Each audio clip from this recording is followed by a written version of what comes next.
và cô Nhật Viên luân phiên nhau mỗi tuần là một vị cho giới ạ hay sao ạ? Thưa Văn Tê để cho sư cô Nhật Viên làm đi.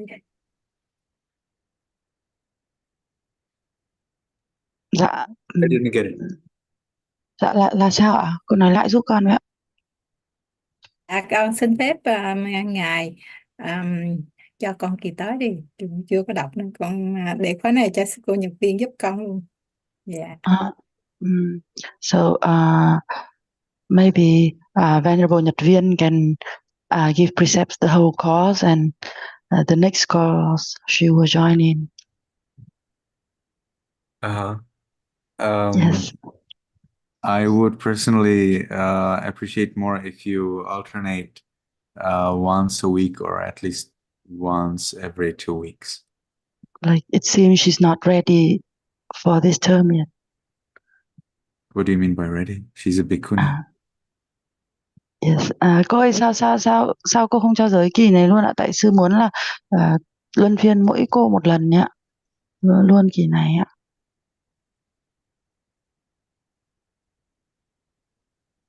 Sư cô Sáng Liên ơi, sư nói là sư. Dạ con thưa sư là con thưa Bante, con sorry là tại vì con chưa từng đọc nên con lo đọc không được. Because she has never read it in Pali, so she's a bit concerned that she can't do it. So how did you do it the previous time?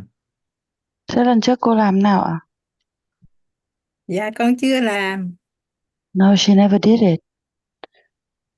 So Venerable Nhật Viên always gives the precepts and nobody else? Thế xưa nay là mỗi cô Nhật Viên cho giới ạ? Chưa có ai khác làm ạ? Hay sao ạ? Dạ. Yes, one thing. The last course, Venerable Nhật Viên.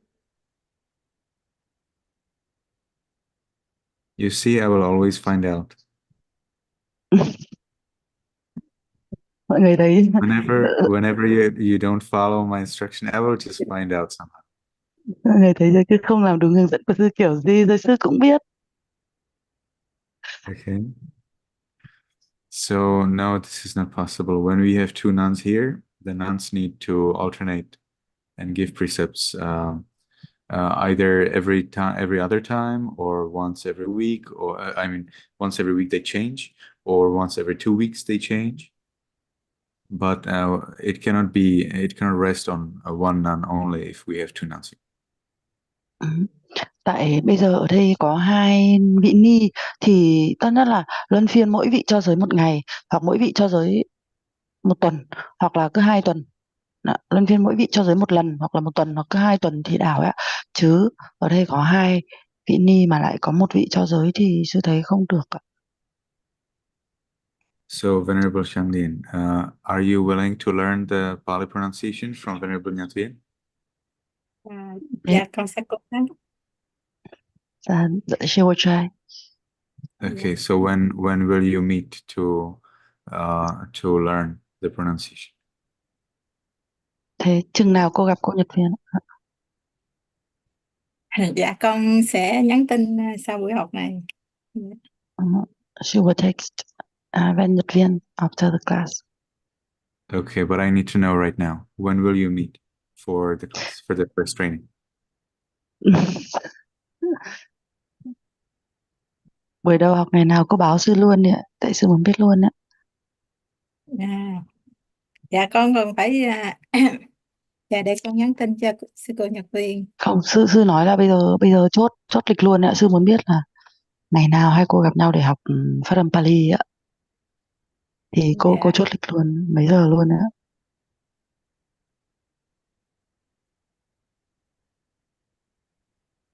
So Venerable Shangdian is checking her calendar. Very well. Venerable Nhật Viên also needs to check her calendar. That's how I do things. Because as soon as my instruction is not followed for such a long time, I don't believe a word. So you know, you want a specific time and date right now, right, Bante? Yes, for their first meeting, yeah. That's how I do things. So first I give like instruction and I let you do it, no problem. And then I find out that you didn't follow it. And then I come and you have no way to get out. So we Dạ need to con, follow this. I don't let you go even a little centimeter off. dạ Con mời hôm hai nay, cô ạ. dạ, dạ hôm nay sau giờ pháp thoại kính bạch Bante. Vâng, right today after this class. Right after this meeting? Okay, so what will be that time? I see. So that will be about your 7 a.m.? Yes. Yes. Okay. 7 giờ sáng các cô. And how will you meet? Hai cô gặp nhau ở đâu ạ? Dạ qua Zoom. Via Zoom mà. This particular Zoom meeting? Link này luôn ạ? Dạ không, con có Zoom. She has her own Zoom. You have your own Zoom. Okay. So Venerable Nyatvian, do you have the link to Venerable Shanlin's Zoom? Yes, Venerable Sir, I got before. You already have it? Okay, nice. Yes. Very well. Thank you. Okay, so Venerable Nyatvian, you need to explain first the Pali rules. First, explain where usually people make mistakes and so on. And then you chant the first part, then Venerable Shanglin repeats after you. Then you check whether it's right. If it's not, you need to correct her until she chants right. And then you continue to the next part, so first you have Syamahang Vadamitang Vadetha. So she needs to recite the first sentence. You check whether it's right. If it's not, you recite it again and help her pronounce it right. Then you continue to Ahang Aye, Tisaranena Saha, and so on and on. And then again, she will recite after you. You check it. If it's right, it's fine. If it's not, you correct it. And then again, she needs to recite again until she recites it correctly. So it may take some time.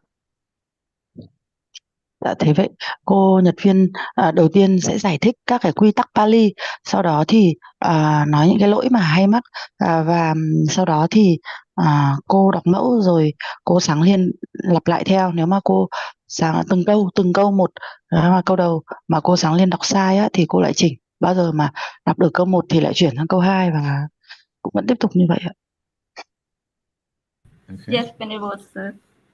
Do not explain any grammar or vocabulary. Okay, only explain pronunciation and lead in pronunciation. Không giải thích ngữ pháp với từ vựng đâu ạ, chỉ giải thích phát âm và sau đó sửa phát âm. Okay. Yes, Venerable Sir, I got it. Okay, so do we have any questions? Hôm nay có câu hỏi gì không? Yes, Bante. Chị ơi, em post câu hỏi trên chatbox rồi chị ạ.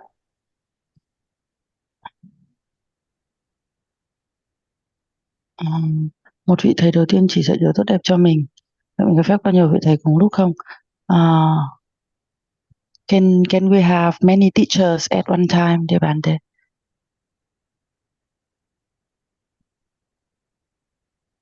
Can we have many teachers?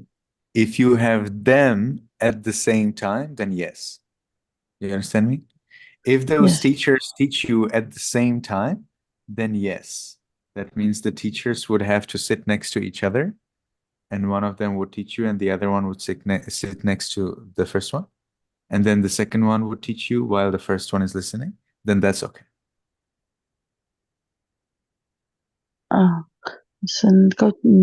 Câu hỏi là có thể có nhiều vị thầy cùng một lúc không? Thì sư nói là nếu mà tất cả cùng dạy một lúc, tức là các vị cùng hiện diện với nhau cùng một lúc và từng vị dạy thì được.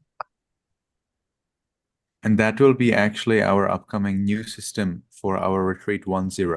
So we have retreat 10 and retreat 20 to the number 2 TWO. So we have retreat 10 and retreat 20. Now all of you are here for retreat 10, the long term. So we have the retreat 10 short term and long term. You have retreat 20 short term and long term. Short term is 10 days or 7 days. Long term is 30 days or 49 days.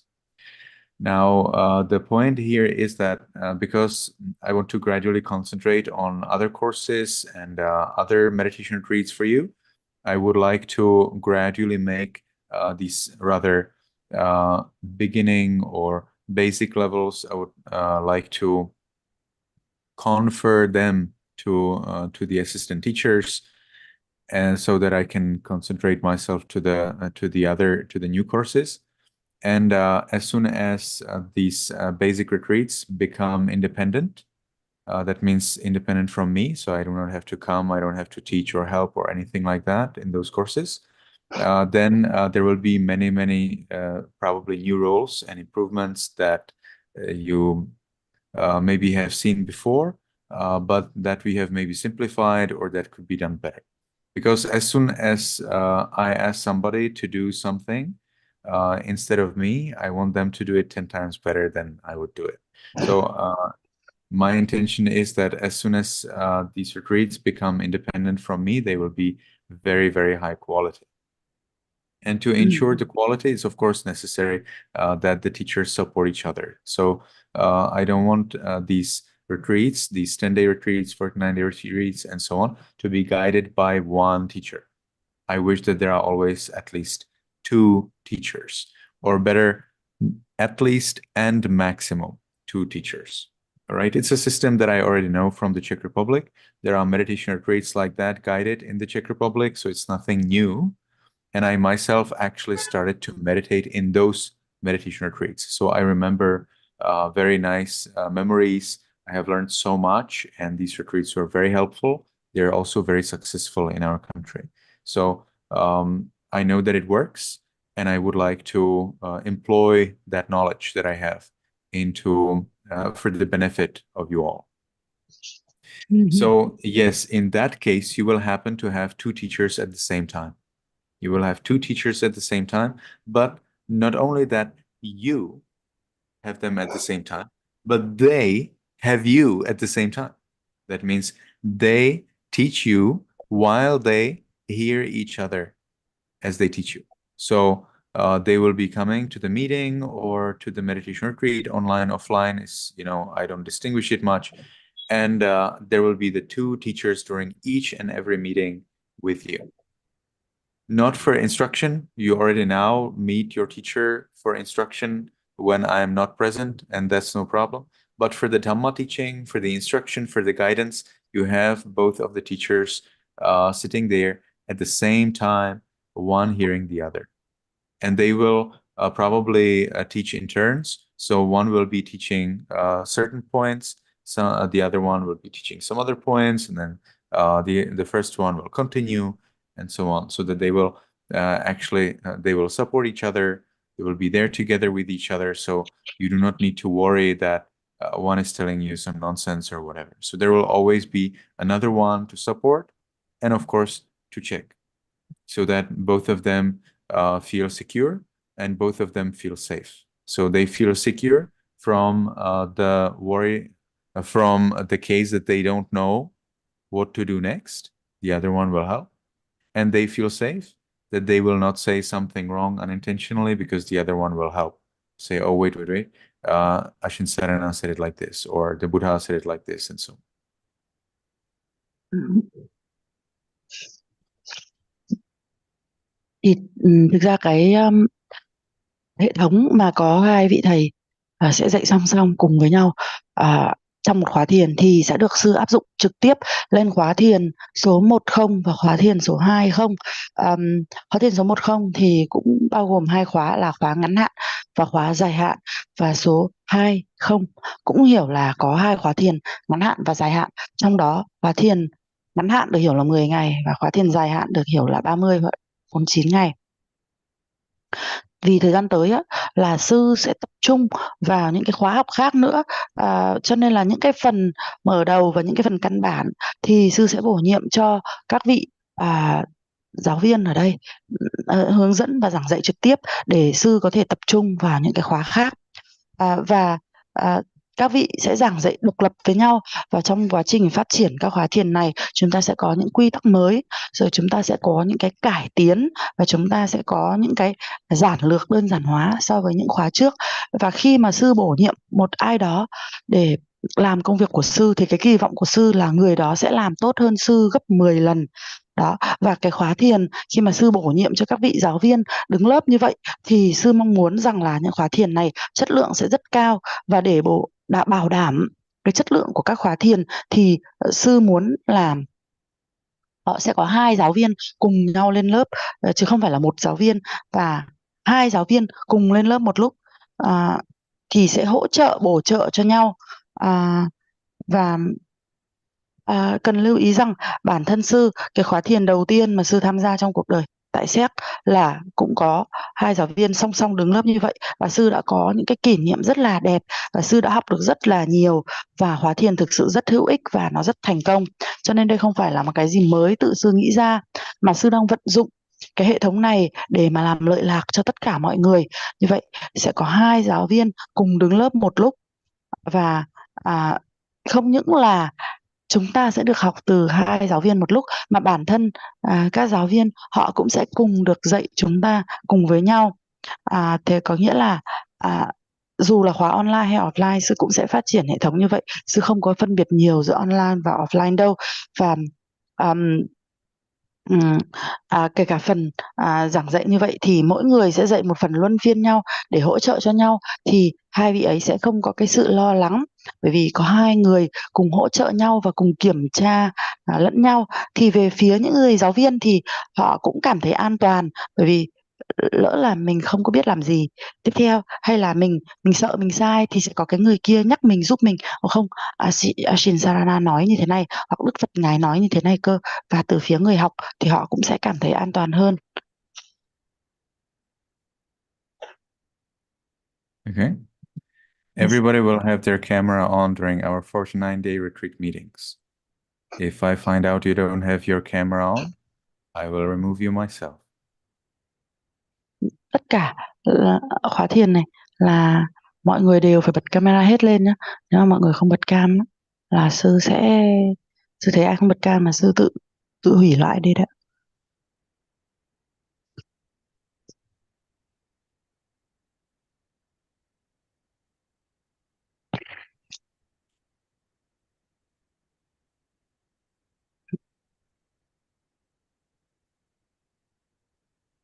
Sư viết trong chat box đó, mọi người trong khóa 49 ngày là phải bật camera, nếu không là sư sẽ loại bỏ cái người tham dự đó khỏi Zoom. Câu hỏi 2, trong kinh có một phần người học trò tuyệt vời là người có thể chết vì người thầy của mình. Giả sử gặp một vị thầy không tốt, không đúng chánh pháp thì ta phải làm sao? Bante, a good student is the one who can die for the teacher, but what in case we meet with a bad teacher that teach Dhamma, that teach something is not in accordance to Dhamma? Then you need to contact me by my email address, and you need to say, Venerable Sir, and then you say, what do you have heard? And you can ask me, is this Dhamma or not? You don't have to, you can say, this is what I have heard from my teacher, that's fine. And you ask me whether this is Dhamma or Adhamma, and then I will decide. Don't worry, this is always fine. Thì cứ mail trực tiếp cho sư và hỏi rằng là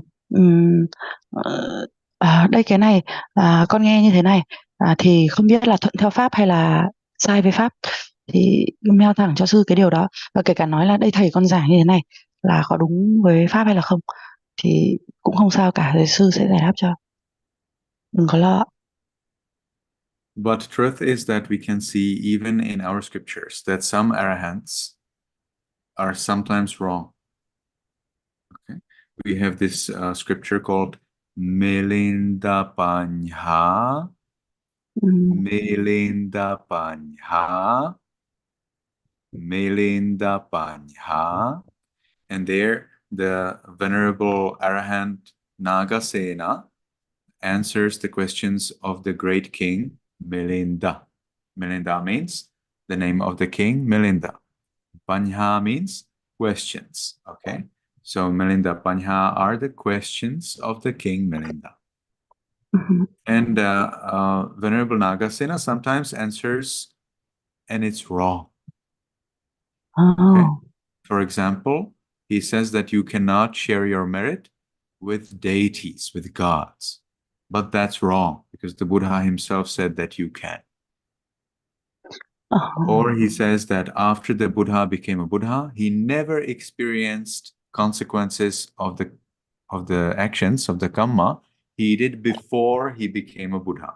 As a Buddha, of course, he doesn't make new karma. But before he was a Buddha, he made new karma. He made actions with intention. And these actions should bring some consequence, right? But after the Buddha became a Buddha, according to the Arahant Nagasena, the Buddha did not experience consequences of his previous karma. And that is wrong, because the Buddha himself said that he did. And there were 12 cases like that. So you see, the great Venerable Nagasena said things that were not correct. And they were opposite to that what the Buddha himself said. But first, that doesn't mean that he was not an arahant. He was. And second, the King Milinda, after several meetings with Venerable Nagasena, became a stream mentor. So when your teacher, who's moreover not an arahant, I'm not aware of any arahants here in this meeting, but if your teacher is not even an arahant, then of course they will make some mistakes. Okay? And that's part of it. That's part of it. You cannot expect that on your way towards enlightenment, you will always hear only that what's exactly accurate according to the Buddha's teachings. Even during the Buddha's time, that would be truly a very, very ambitious dream. Or you could probably study under the Buddha, and there were cases like there. It was possible. You could just live with the Buddha, like the great master Rattapala. Rattapala. So Venerable Rattapala studied for, I think, 18 years under the Buddha's guidance. And then he was an arahant, so that's why just 18 years. And then after those 18 years, he went to see his parents and so on. So there's a story about him. It's a discourse in Majjhima Nikaya. The discourse is called Rattapala Sutta. So we can see that unless you really live with the Buddha himself, there is a high chance you will hear things that are not, that the Buddha did not say, or that are specific, that are directly opposite to what the Buddha said. That doesn't necessarily mean that you will not progress, like we know from the case of the King Milinda. And the King Milinda, in fact, it seems, did not really follow any meditation practice. It seems the King Milinda only listened to Venerable Nagasena's explanations, and by that listening alone, he became a stream mentor. Look at that.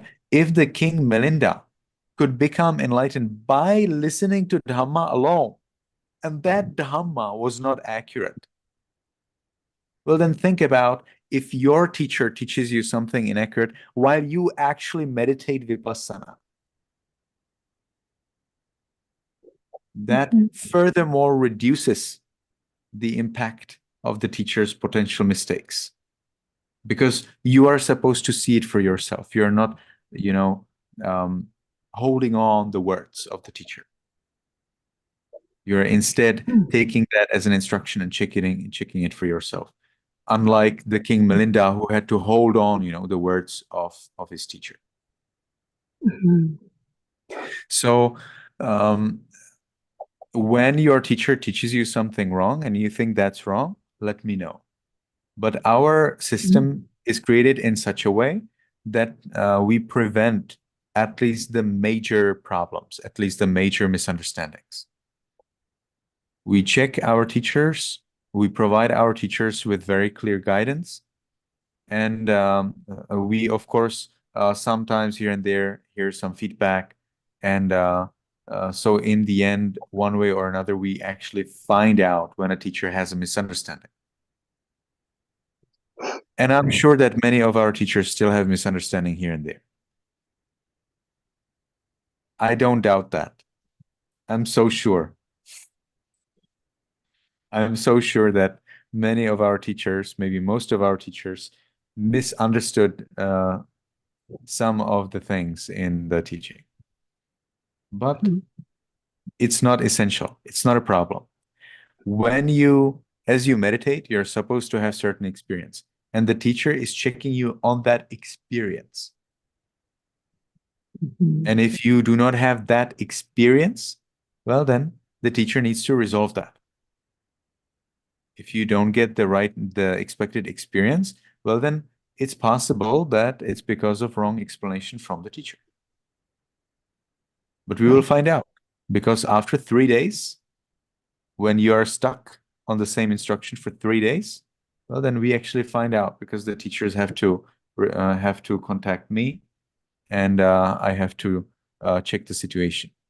So you cannot really get stuck on the same instruction for 3 days, more than 3 days, without my support on the 4th day.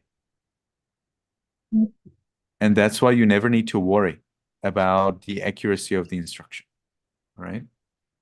The teachers always check you by questions and tests that I have clearly prescribed. The teachers cannot really do anything else. They need to follow those specific questions, those specific tests. And that makes sure that you really progress. And if you learn sometimes something that's not accurately true, it's not important. It's not important. You will either correct it later, or it's not important on your path. I have learned so many mistakes at a Buddhist and Pali university. And then I came to Myanmar, and then I said them 1,000 times, and then I found out that it was all wrong. Yeah. That's the way we do it. We do the best way we can. And then we gradually improve. As we gradually improve, we are better and better and better. Thank you, Bhante.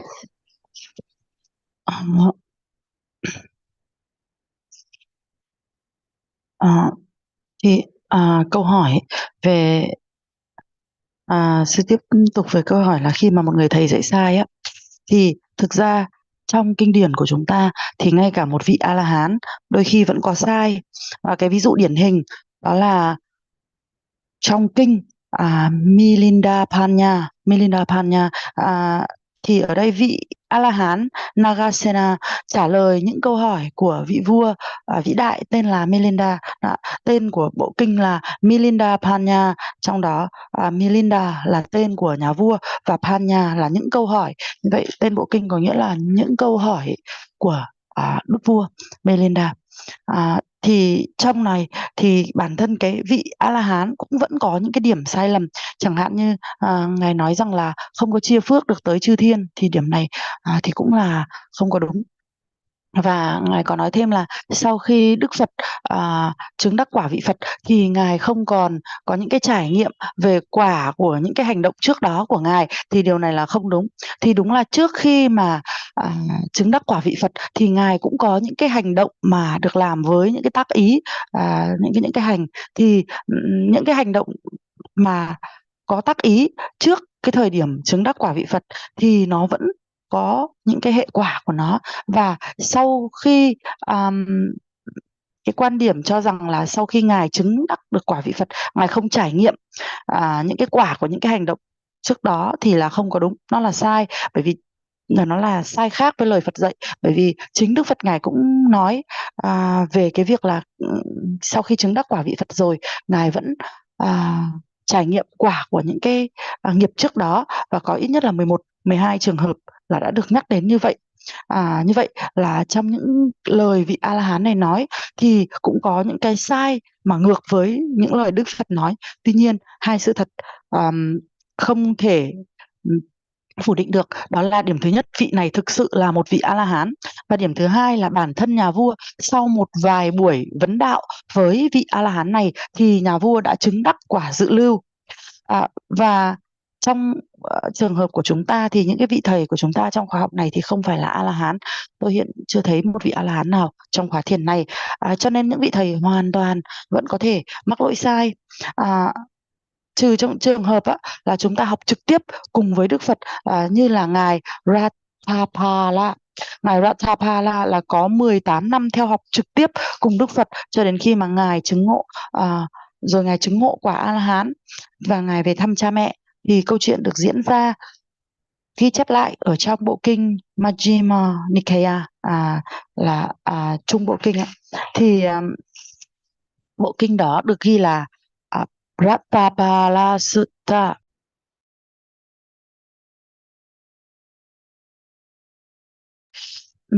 Ratthapala Sutta.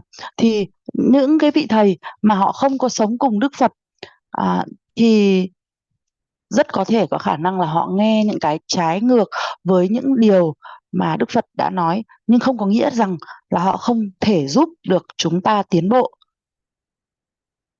Bản thân cái vị vua Milinda thì vị ấy đã chứng quả dự lưu sau vài buổi vấn đạo cùng với ngài, cùng với vị tỳ kheo A-la-hán Nagasena, và vị ấy chỉ có nghe pháp qua vài buổi như vậy thôi, chứ vị ấy cũng không có thực hành thiền mà vị ấy đã chứng dự lưu.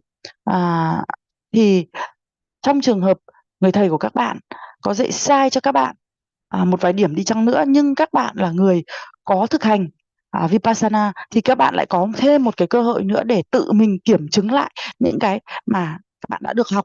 Thì cái việc mà thực hành Vipassana và tự mình kiểm chứng nó sẽ giảm đi những cái, nó sẽ làm giảm nhẹ những cái tác động tiêu cực của những cái điểm chưa đúng, những cái điểm sai mà vị thầy của các bạn dạy rất là nhiều, bởi vì các bạn có cơ hội kiểm tra, tự kiểm tra lại một lần nữa với chính bản thân mình. Đó. Thế trong trường hợp của vị vua Milinda Panya là vị ấy không có thực hành, cho nên là vị ấy hoàn toàn là bám vào cái lời dạy của người thầy, còn các bạn thì lại có một cái cơ hội để tự kiểm chứng lại. Trong trường hợp của chúng ta, khi mà cảm thấy vị thầy của mình dạy sai thì chúng ta hoàn toàn có thể hỏi lại sư để kiểm tra lại, và cái hệ thống mà chúng ta đang thiết lập ở đây thì đã giúp cho chúng ta sàng lọc được những cái lỗi lớn, những cái lỗi hiểu lầm căn bản chính yếu rồi. Và chúng ta thường xuyên lại còn có những cái feedback, những cái phản hồi từ thiền sinh nữa, để mà lọc đi lọc lại để đảm bảo rằng người giáo viên sẽ không có những cái hiểu lầm sai khác so với cái hướng dẫn ban đầu của sư. Tuy nhiên chắc chắn một điều, chúng ta vẫn còn sẽ hiểu lầm. Đây là một cái điều sư chắc chắn, đâu đó vẫn sẽ có những cái hiểu lầm sai khác, nhưng nó không mang tính trọng yếu.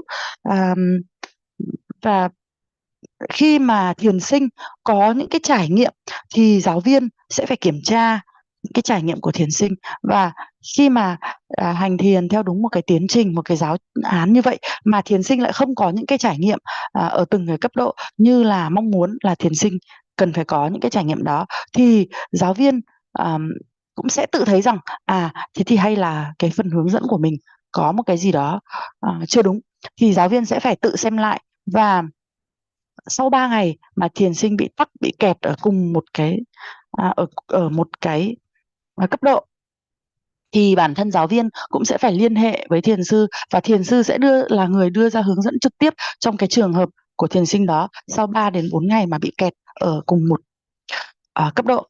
Thế cho nên là khi này cái người trực tiếp đưa ra hướng dẫn sẽ là sư, cho nên chúng ta không có lo cái việc là giáo viên giảng dạy thiếu chính xác. Và bản thân những cái câu hỏi mà giáo viên hỏi, bảng câu hỏi mà giáo viên hỏi thiền sinh để kiểm tra về những cái trải nghiệm của thiền sinh, thì những cái bảng câu hỏi đó là giáo viên phải bám vào chính cái bảng câu hỏi mà bà T đã thiết kế ra, chứ không phải là giáo viên được hỏi hay là được làm bất cứ một cái gì lệch ra ngoài. Thế cho nên là cái tiến trình tiến bộ của thiền sinh là sẽ được đảm bảo, và chúng ta sẽ luôn luôn là làm cái điều tốt nhất mà chúng ta trong khả năng của chúng ta, và chúng ta không ngừng cải tiến dần lên. Yes, Bante.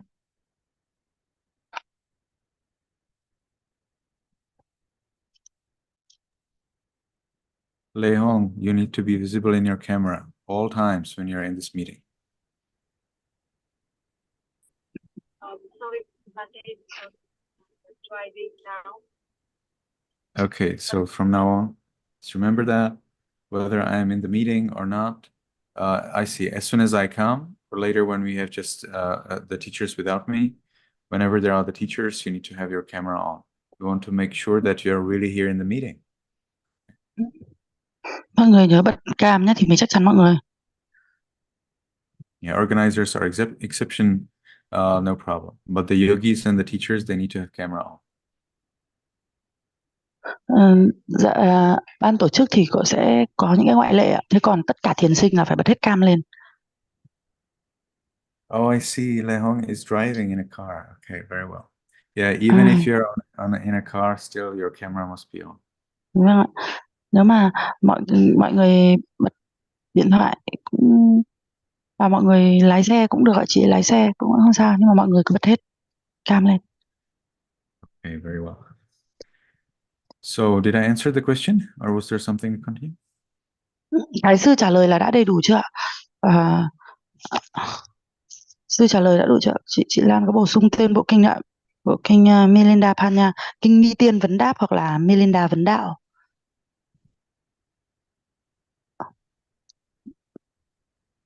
Còn câu hỏi nào không Thu Thắm ơi? Hết rồi đúng không? Dạ. Được. Quý vị thường sinh phụ tá ở đây, thường sinh ở đây nếu mà có câu hỏi thì quý vị có thể giơ tay trả lời ạ. Bởi vì chúng con chỉ nhận được 2 câu hỏi trên link câu hỏi online thôi ạ.